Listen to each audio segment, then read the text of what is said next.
my outfit left. I wasn't on the list. Why? I still don't know why I wasn't on the list. I should have been, but I wasn't. I blame if I had to blame somebody, I'd blame the first sergeant. He was head of the artillery fire direction center. He never liked me, but that's okay. Maybe he had reason, but I don't know why. Maybe because I came from the infantry, I don't know. But anyway, they left. I said goodbye, and I was the only one left from the 442nd. I was there another 2 months. It was November the 20th or something like that I left to go home from Donauwörth, Germany.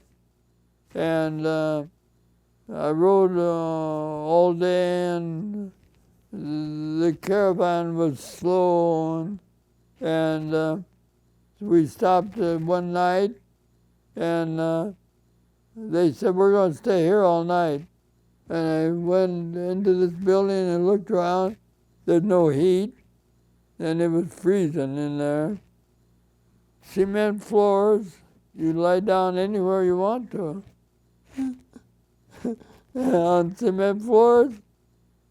And I said to the guy sitting beside me during that trip, I said, I'm not going to stay here all night. I'm going to go find somewhere I can sleep comfortably and get something to eat. I said, you want to go along? And he said, sure. And his name was Reinhardt. So we went down the street, and it was dark as pitch. No lights at all. I knocked on the door. Guy came out, walked around the house, and he said, yeah. I spoke German to him, and I said, we got to have a place, something to eat and a place to sleep. He said, I don't have any place for you to sleep, but he said, come with me, I'll show you. And so we started walking back to where we'd come from. And he said, these guys are Nazis. Well, I said to myself, I said, I'm not looking for any firefight. I just want a place to sleep and something to eat. I said that to myself, didn't tell him. And he said, right here, here's the house. And he knocks on the door very loud, real loud, and then he runs. He's gone in the dark. And the door came open. I unzipped my combat jacket. I didn't know what was going on.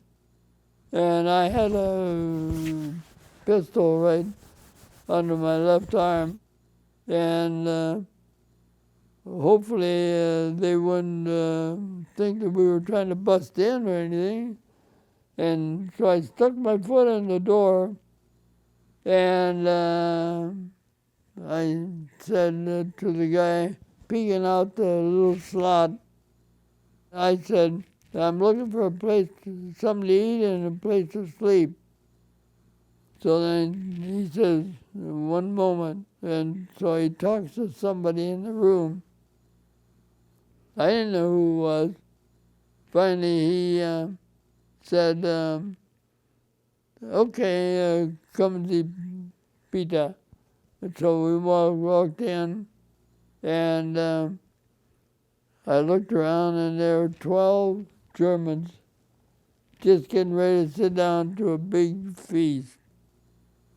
Big table, and I thought, my gosh, I wonder, I didn't know I had seen nobody before. I kept my back to the wall, and Reinhardt right with me.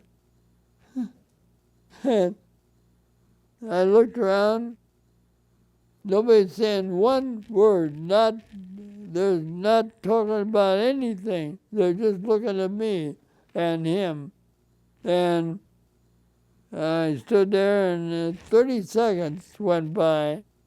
Now, 30 seconds isn't very long, really, but it was the longest 30 seconds I had ever been through. And you could just hear a pin drop, it was deathly silent. And that was the time when I was thinking, maybe I shouldn't have come. So I kind of scanned the people. There was one guy sitting over to my right across the table, and that was the guy I thought that probably he's an SS. And I don't know about the rest of them. Finally, after 30 seconds, a lady stood up, and she walked over to the cupboard to her right. And she opened the cupboard up, got 2 plates out, got some silverware for 2 guys, walked over in front of us, and she pushed these guys aside and set the plate down. She said, "Senti pita." And I didn't know what she said, so I looked at Reinhardt and I said, "Well, let's sit." So we sat. And the only problem was that whole evening, we had a lot of friends that developed, kind of, except that one guy over there. And boy, I was glad that he was off to one side, because if he shot under the table, he might hit this guy over here or this guy here on Reinhardt's right. Whereas if he sat right across, that'd been easy. So I felt that we were lucky. And we went through and got that done. Stayed up till about 11 o'clock or so. She said, "Would you like to go to sleep now?" And I said, "Yes, very much so." It had been a long day.